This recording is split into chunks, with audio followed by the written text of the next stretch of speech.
This is the UPSL Georgia Division Podcast, connecting American soccer.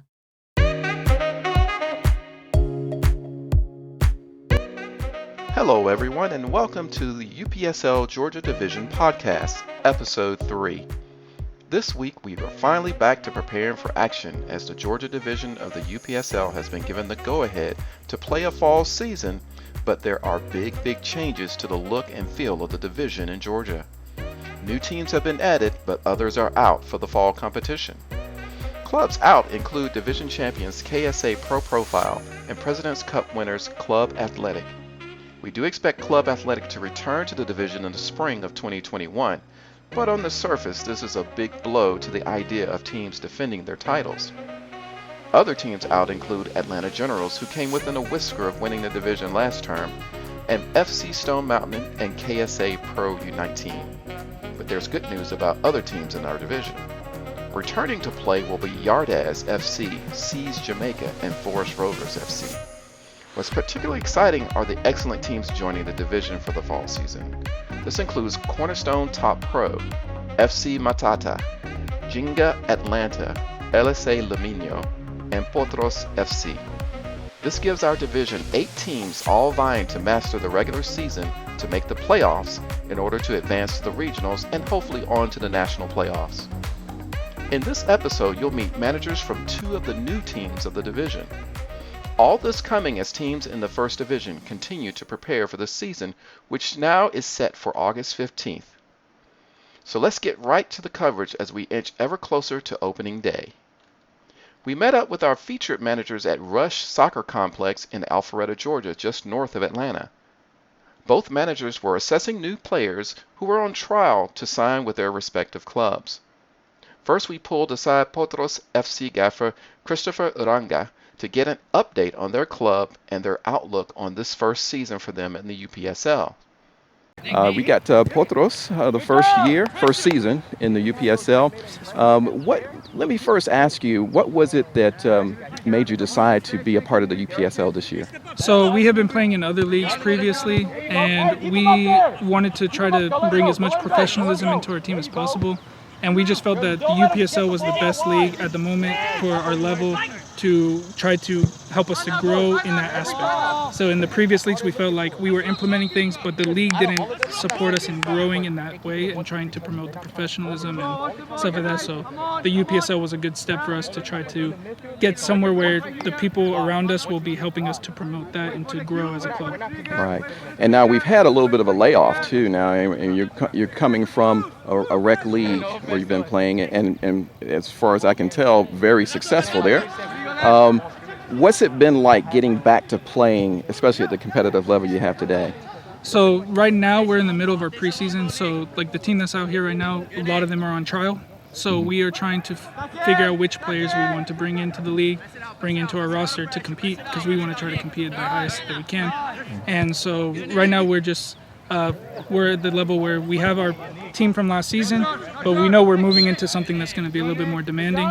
So we're trying to find the players that can meet those expectations, that have a high level of commitment, high level of dedication to the sport and to the club, and so that we can grow as high as we can. Great. And talking about expectations, what do you think? How far do you think your squad can go in the UPSL? Not only for this season, but in the seasons to come. So this is definitely a starting point for us, moving the transitioning into the league. So we want to try to build it as much as we can. With the first season that we had in our other league, we started off not that strong, and then we used the experience in the first couple seasons to grow, to find new players, to reach out to the community, and that's when we started growing, and then we were able to have a more successful season.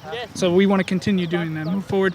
If we start off, try to do as best as we can in our first season, compete. Obviously, we want to compete for titles as much as we can, but we know that this is going to be a stepping stone for us. We know it's going to be a learning experience, so we want to use that experience to figure out what works, what doesn't work, move forward, and eventually hopefully get to as high as we can, as far as we can go. That's as far as we want to go, is as far as we can go.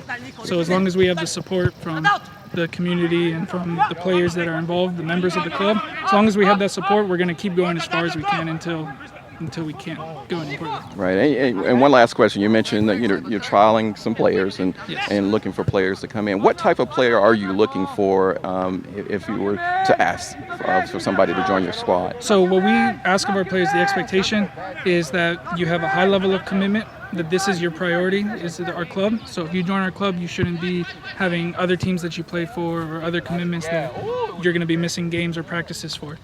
We also ask for high dedication so that you're giving your all with a good attitude, ready to learn, and just want to give everything for the club. We don't want the players that are just looking for a Sunday league or as they call them, the weekend warriors. Yeah. That's not what we're looking for. We want players that want to grow.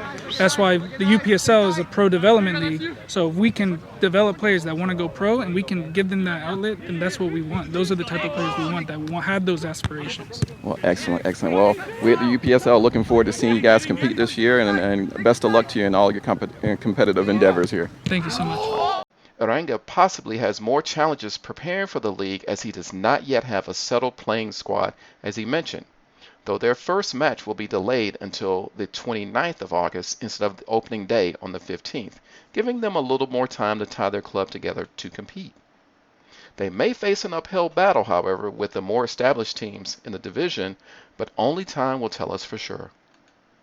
Next, we spoke to the Jinga Atlanta manager, Joa Garcia. Coach Garcia may be new to the Georgia division, but is not new to the UPSL, having previously competed successfully in Florida in the UPSL and now is forming his own club in the Southeast Conference here with us in Georgia. Jinga is expected to hit the ground running with very experienced players and coaching staff that will be looking for honors right out of the gate. All right, Coach Garcia, it's been a long time, Yes. With the long layoff and everything, but you're back at the action now. We got a friendly going on here. First of all, what's your impression from your team getting back on the field and playing competitively? I mean, the guys, they've been itching for it, They've been wanting to play for so long, asking, when are we going to come back? When is the UPSL going to come back? So, I think above everything is excitement. Excitement to finally be playing a game against an opposition in the UPSL. So we're really happy for this to happen. Yeah, and what does it mean to play in the UPSL for your squad? Well, it's a national competition with birth to the Open Cup. I think it has a visibility not only within America but worldwide. People know that what's going on. It's the biggest amateur league in North America with 500 teams. I don't know how many teams are in the UPSL. So it's great to be a part of an organization that is so big and encompasses the whole country. Right, it is growing, and we see the competitive level going up, and your team is contributing to that.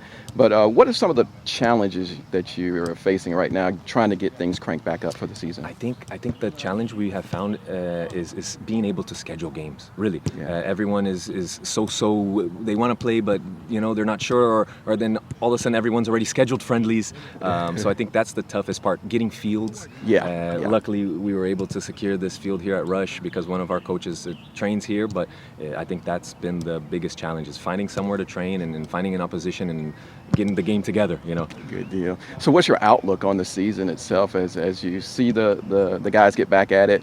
How do you think they'll do in the coming weeks? I think they'll do fine. We've been training for a month now. Because we have a private location where we train, so they opened up before all the parks.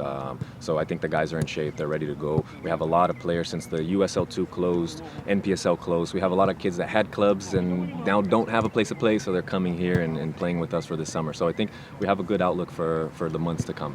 Good deal, yeah. And that's one of the pluses with the UPSL because they do run year-round. Exactly. Seems to be the only national league that's running right now. Exactly. So, amateur league, right? Right. And so what's the feedback you've been getting from your players about playing in the UPSL? Oh, good feedback. A lot of them are international kids.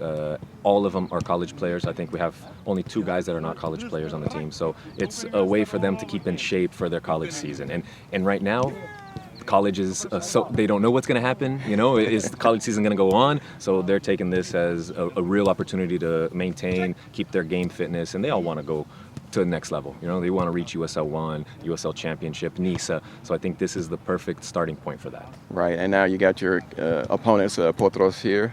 The new members of the new UPSL. members of the UPSL's Georgia division. And I think they were champions of the ADSL second division. So it's a good addition to have in the UPSL. It's, right. You've seen the level raise, not only the level of quality of players, but the level of organization. Right, You know, exactly. That's what we want to see is organized clubs participating in this competition. Yeah, it's come a long way. You were talking with me a couple of years ago when it was the Atlanta Caribbean League, Yeah. and now we're Georgia UPSL. And what have you seen as far as organization improvements with the division? I think that now encompassing a whole state, it gives it so much more credibility, right? A Georgia division. Everyone knows how strong Georgia is in football in the United States of America. How many talented players there are here. How it's a melting pot. So instead of say just the Caribbean people in Atlanta, no. This is encompassing the whole state of Georgia. So I think that is a gigantic step forward. Well, great. Well, we look forward to seeing more of you in the coming season, and good luck to you. Thank you. All right, thank you. All right. And that's what we have for you this week in our UPSL coverage, but there will be much more to come leading up to the fall season. Next week, we'll be featuring more teams, players, and officials so that you can get to know the league better as we continue to grow and expand. But for now, we look forward with great expectation to getting into the fall season and competing at the highest level possible. Thank you for listening, and keep enjoying your football wherever you are.